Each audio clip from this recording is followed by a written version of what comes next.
It's hard to think of any aspect of modern life that is more important than social connection. We don't think about the value that our connections has. Kids grow up these days thinking they're in competition with others, thinking perhaps that they need to be self-reliant. Just about everything we do involves working together with others. Social relationships and social connection have impacts on virtually every area of our lives. A lot of it comes down to how we see ourselves relative to others. The power of belonging and the power of social identity is incredibly strong. And when we see ourselves as different from somebody else, then it creates all sorts of predispositions that are not going to be very positive. We need to create a sense of belonging that transcends the divides that happen in society.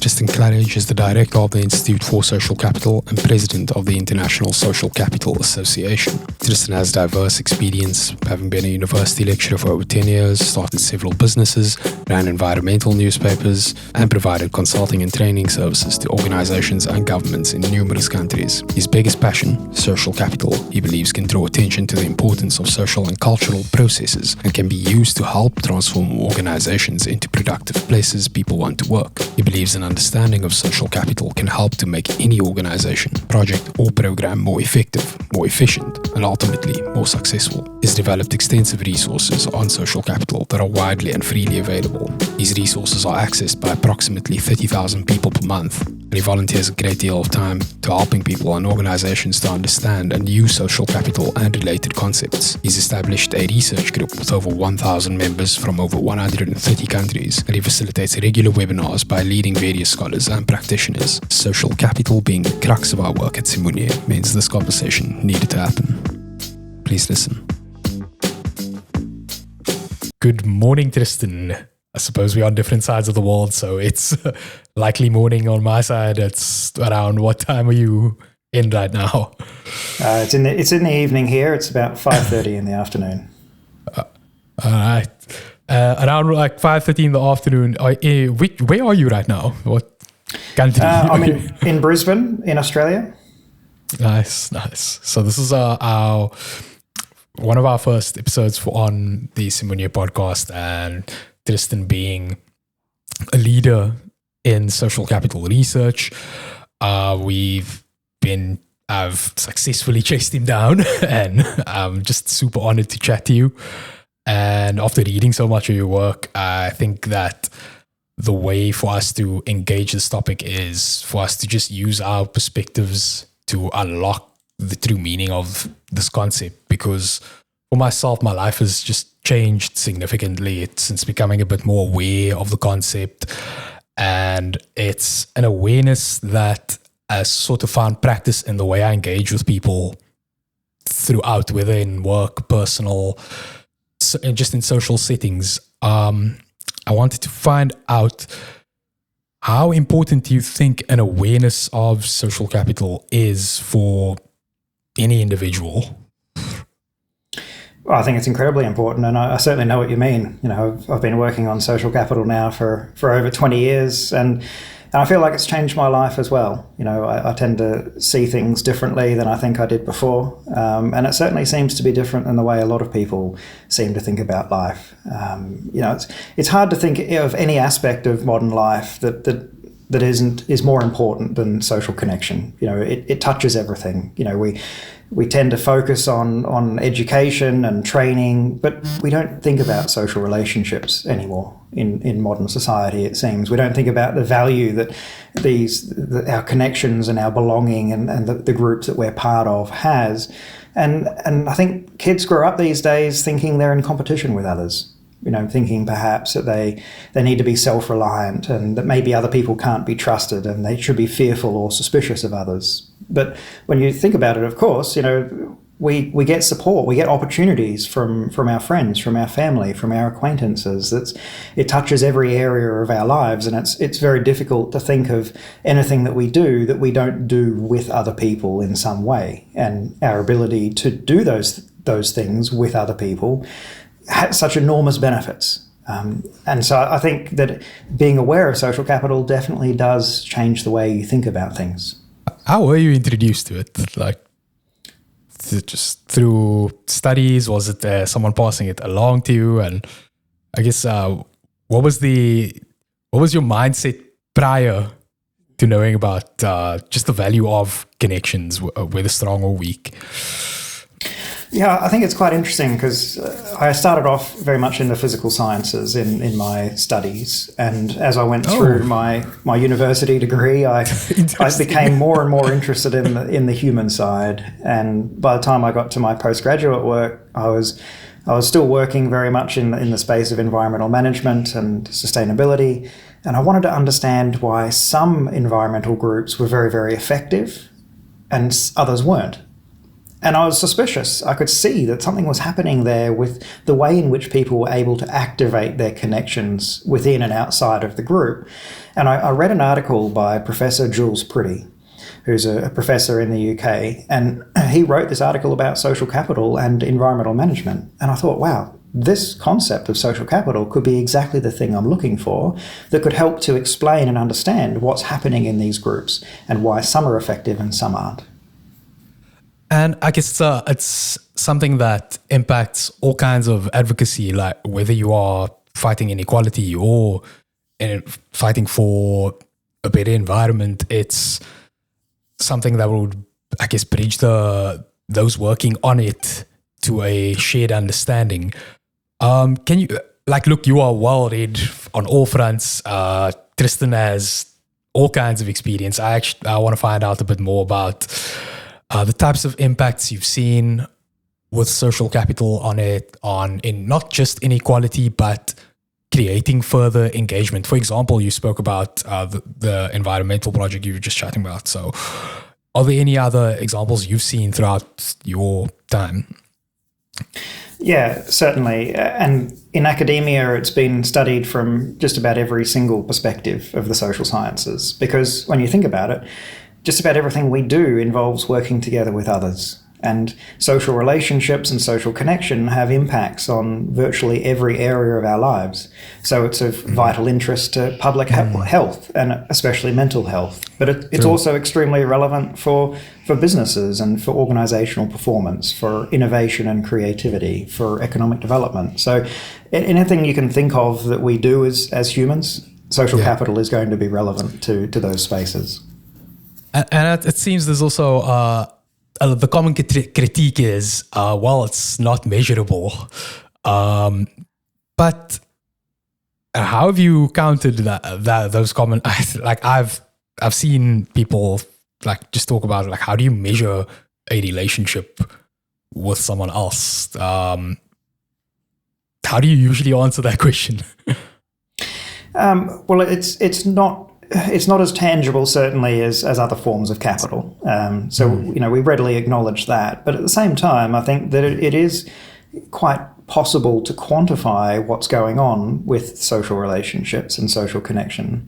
And when you think about it, there's really two core components to social capital, however you define it or however you think about it. The first one is we need to be connected with others. And that's quite simply that if we're not connected, then there aren't opportunities to engage in the kinds of social actions that we're talking about. And then the second component is we need to actually like each other. Then we need to be predisposed. I like the word predisposition. We need to be inclined, if you like, to want to actually help others and work together with others. And so both of those core components are required. So we can measure, at least to some extent, the way and the degree to which people are connected. And we can also measure, at least to some extent, the nature of those predispositions or inclinations. Basically, how much trust there is, how much norms, how much people actually are inclined to want to work together. So we can certainly measure both of those things. I find, though, on our side, it's difficult with, the history of apartheid. We've deeply divided. That predisposition, it's often damaged in our setting just because, geosegregation, etc. And we often find that when we get into spaces together, a lot of the time that the impacts of segregation can sometimes show where people shift to the racial group just not even naturally, just it's automatic. It happens sort of seamlessly. What do you think is the best way to jump or actually catalyze that predisposition? Or to a positive one. Right. So exactly. So it sounds like right now that many of the predispositions towards others, like you said, especially across racial lines, perhaps are negative. And so how would we go about shifting those predispositions? Well, I think a lot of it comes down to how we see ourselves relative to others. So there's the power of belonging and the power of social identity is incredibly strong. And when we see ourselves as different from somebody else, then it creates all sorts of predispositions that are not going to be very positive. And so we need to try and overcome that barrier. We need to start seeing ourselves as similar and having similar needs and similar interests. And we need to create a sense of belonging that transcends all of the divides that happen in society. You know, that's one divide, but there tends to be divides on socioeconomic grounds, maybe even divides on gender identity, divides on even age, younger and older people seeing themselves as significantly different. And so we need to find ways to try and bridge those divides and encourage people to see the similarities that they have and the commonalities they have with other people. Sure, that there's also benefit in developing that mutual space. I think, for example, in a school where you maybe have highly experienced teachers who are perhaps not as technologically capable, versus the younger teachers who are highly tech savvy, but the level of movement you could find in a school where that bridge is made, it's incredible. I think that seeing the value in each other would probably bring that about. And speaking of that, I actually saw a clip of you a couple of weeks ago speaking to US unemployment and people who recently found themselves unemployed. So in South Africa right now, unemployment is at 45.5%. Sorry, youth unemployment is at 45.5%, which is for the bracket between 18 to 36. What advice would you give to those in the market right now? And I guess similar to those who've maybe been offloaded by their companies, what advice would you give to them in a social capital sense? Yeah, sure. But I think that most people have far more social capital than they realize. And simply identifying, thinking about all of the people who you're connected with, including distant or remote connections or connections via other people, is a great way to start thinking about all of those opportunities that may exist that you're not quite tapping into, you're not quite realizing them. You know, you might have a relative, an uncle perhaps, who works in a particular organization. A lot of people don't think about, reaching out to these people and making contact and exploring what kind of opportunities may exist. And then, of course, the other part is that not everyone has a lot of social capital. If you haven't actually been building relationships and developing goodwill and being trustworthy, then maybe you don't actually have particularly strong social capital. But the thing is, it's never too late to start building those relationships. And it's probably not a good idea to be reaching out to distant contacts and the very first thing you're doing is asking them for something. Probably not an ideal way to build a relationship. Definitely. There's you will find it people do find it in the space. It's obviously because unemployment is so intense right now. You said something really interesting about protecting your trustworthiness. Speak to me a bit more about that. Like, it seems that there's a value-driven sense which can actually drive your economic mobility just based on that concept. Yeah, there certainly is. And I think to illuminate this, think about where your social capital exists. So social capital really is that ability to be able to access resources and opportunities through social connections, and of course provide them. It goes both ways. It's always mutually beneficial when you have strong social capital. So the ability to be able to get benefits resides in how other people think about you. So it really comes down to the nature of your reputation. And what we know about reputation is it builds slowly over time. You have to be consistently trustworthy and consistently thoughtful of others, whereas you can damage reputation incredibly quickly. And so I think that kind of realization should help people to focus on the importance of building those relationships and consistently being trustworthy and consistently developing that positive reputation. Sure. Would you say that living in, I guess, urban society, big city life versus maybe a smaller town, which situation do you think would hold more opportunity to to capitalize on the concept? It really depends on the actions of the person. So the dynamics in the small community tends to mean a lot of people know a lot of other people, and that those relationships have existed for a long time because there tends to be a little bit more stability in people moving around less in smaller towns. So you tend to know people better, but you tend to have the same connections with the same kinds of people, which may not present a lot of opportunities for different kinds of resources to be exchanged, different kinds of opportunities to be found. So it can be strong, but maybe not particularly beneficial.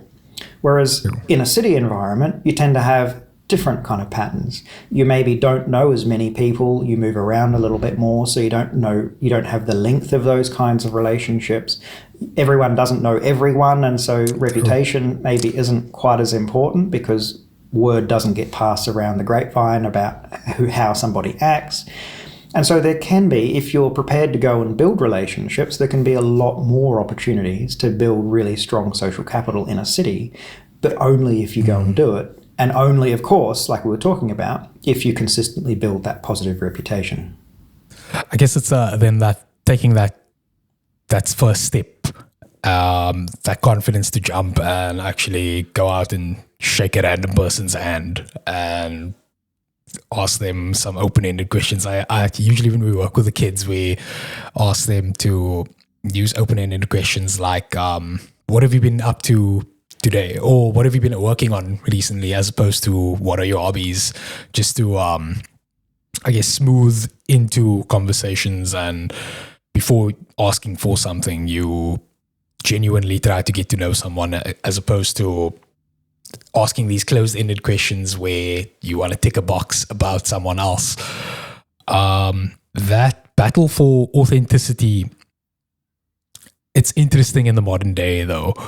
Like, with social media, etc., there you can curate trustability in some ways.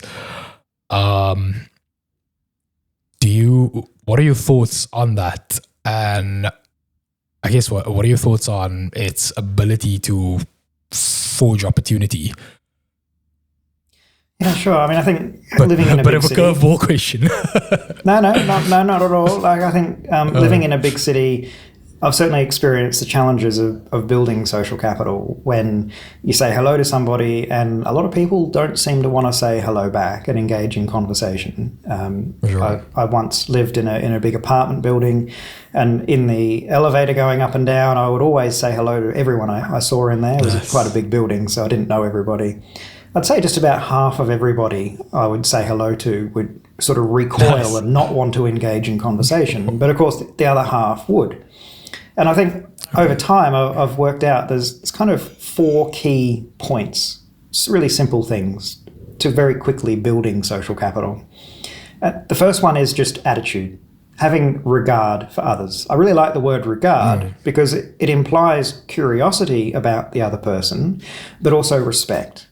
So if you approach that interaction with regard, and then if you find commonalities, because when you find things you have in common, that gives you belonging. That really helps to strengthen and develop a relationship quite quickly.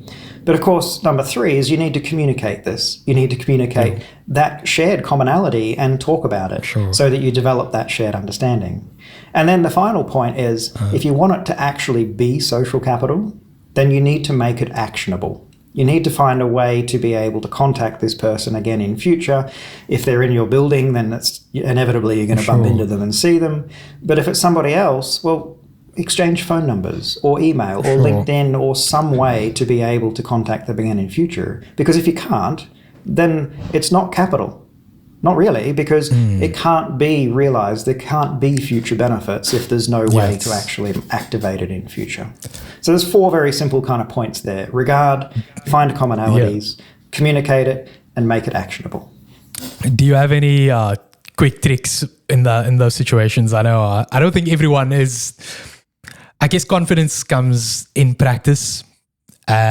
But do you have any like simple tricks that you do every now and then to kind of get those conversations going? I can tell you're keen to just know people and get to know them, and genuinely with maybe it's nothing in return, but it's just purely for the sake of seeing the value in others.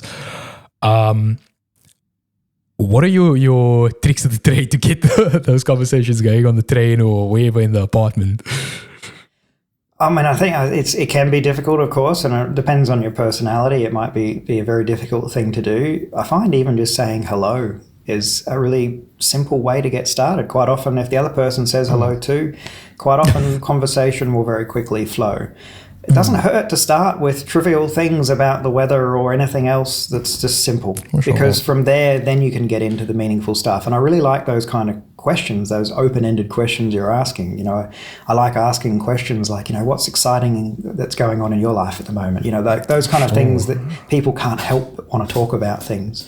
And it's important to get to those personal things, because just talking about the weather isn't going to build a relationship. You can't easily find, or not strong commonalities at least, just simply talking about these kinds of simple things. You need to get into the more personal things to be able to develop a strong relationship.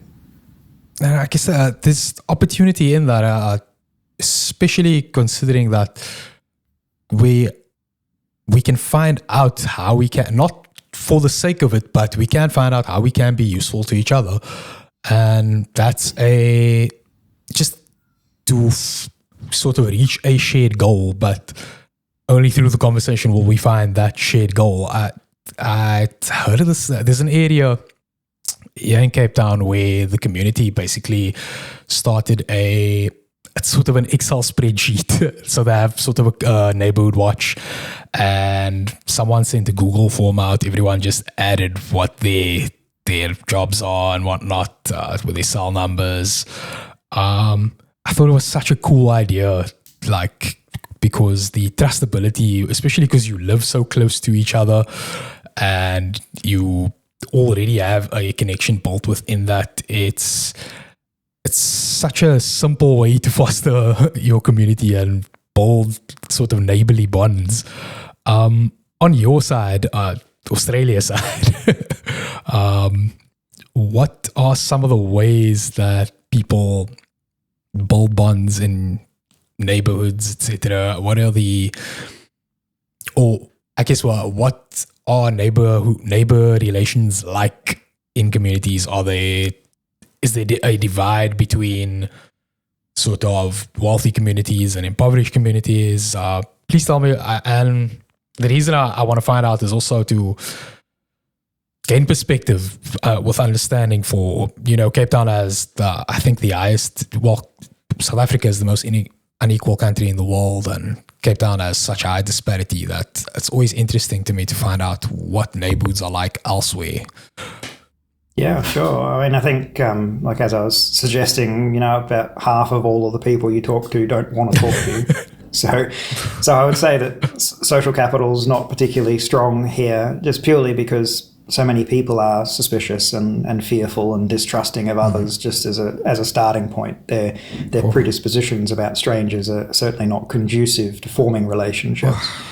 And then I think also a lot of people have, you know, a fence and an electric gate, and they drive their car in and park it in the garage and go straight into their home. And there's very little interest and opportunity to talk to neighbours and to interact with other people. And so I think that there's a whole lot of those kinds of negatives and really significant downsides to social capital here. But having said that, of course, people down at the dog park will talk to each other. People will go to cafes and talk, and they'll have their friends and people that they are connected with. But I think it tends to be more kind of narrow social circles rather than a general kind of neighbourhood friendliness where everyone tends to know everyone. But what I will say, of course, is that every neighbourhood is a little bit different. And where you have strong community leaders in a particular neighbourhood, you can get very different kinds of patterns of social capital, because those leaders, if you like, or those initiators of social capital building might organise whole street type events and neighbourhood events. And then you get very different kinds of patterns of social capital occurring in those areas relative to other areas. Oh, sort of like the neighbourhood block party. It just gets everybody connected. That's incredible. Yeah. Exactly. Or maybe just, dropping flyers in the letterbox and just going and knocking on doors. And, there can be some different patterns in certain neighbourhoods. Sure.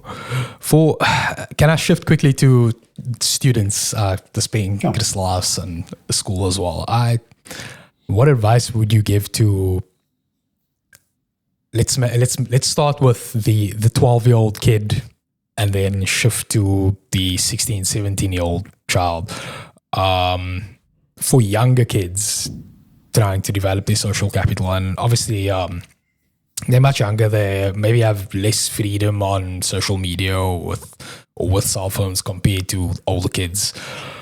What tools do you think they need built within them at that age?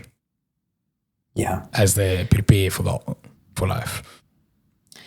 Well, I think one of the things we overlook quite considerably about social capital, well, not that we as a society particularly pay attention to it, although of course it's a massive missed opportunity because we don't tend to value it.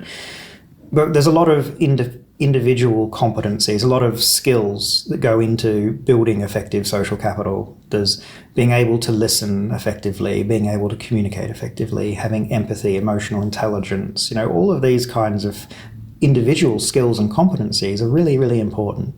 And we don't tend to deliberately teach our children these skills. And so if there was a way for our young people to, for one, understand the importance and value of social capital, but also to focus on and work on developing those skills, then they would be much better placed to be able to build social capital. And then the other thing that I would say is that we're often told, go and become friends with the most influential and powerful people because they're the ones that can provide you with the best opportunities, right? Yeah. But that's easier said than done. Because if you're poor or if you're young, why would someone rich and powerful want to be friends with you? And so the way it tends to happen is that your friends become rich and powerful and influential. And so you don't know who out of your friend group is going to end up in positions that are really, really important and valuable for you later. And this just emphasizes the importance of actually just being friendly and developing relationships with everybody, rather than just trying to target specific or individual people. In the case of that wealthy person who, perhaps they're predisposed to not connecting with anyone from an impoverished community, what would you say the benefits are to them? We understand also that oftentimes with wealth comes much, not a wider experience range, but a often inaccessible experience to those from impoverished communities. What do you think the benefit is for them to perhaps broaden their connections across the wealth divide?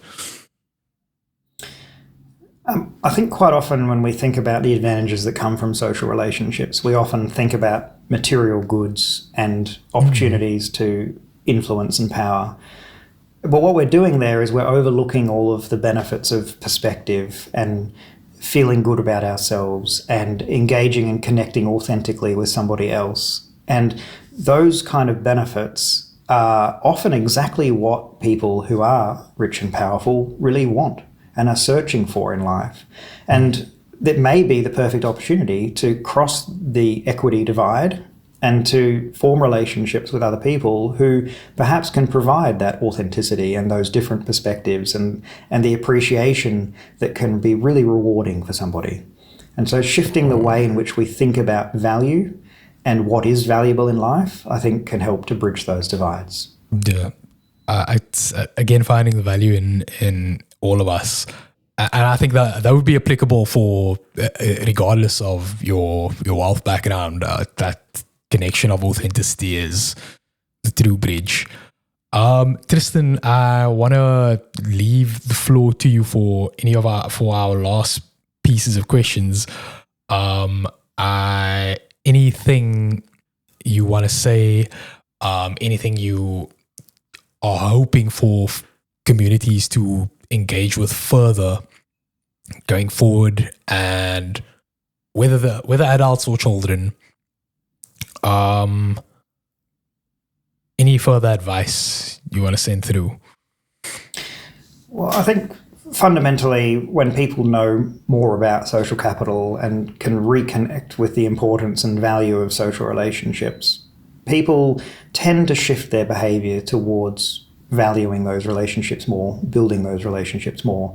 And then we can develop the kinds of communities that I think we all want to be part of. So a lot of it, I think, does come down to understanding what it is. And perhaps it needs to be taught in schools. Perhaps we need to be talking about it more as a community and be more purposeful and deliberate about it. But I think there is enormous potential to do that. And when we do, then you can really start to shift the nature of social capital in our communities. You know, I described that all it takes sometimes is one influential leadership person who goes out and does these activities, and you can shift social capital for an entire neighbourhood.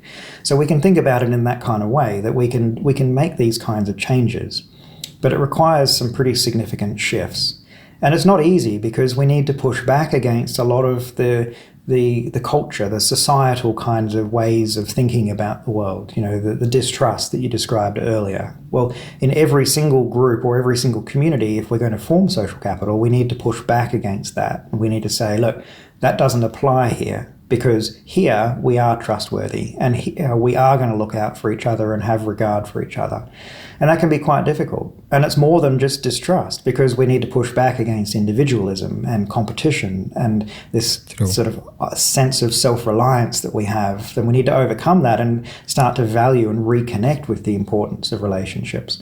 So it's not an easy task, but it's something that everybody can play a role in. Whether you're an individual who's just simply acting with your friends and within your neighbourhood, or whether you're part of some sort of an organisation, whether you're leading a community-based organisation, everybody can play a role in improving the social capital in the community.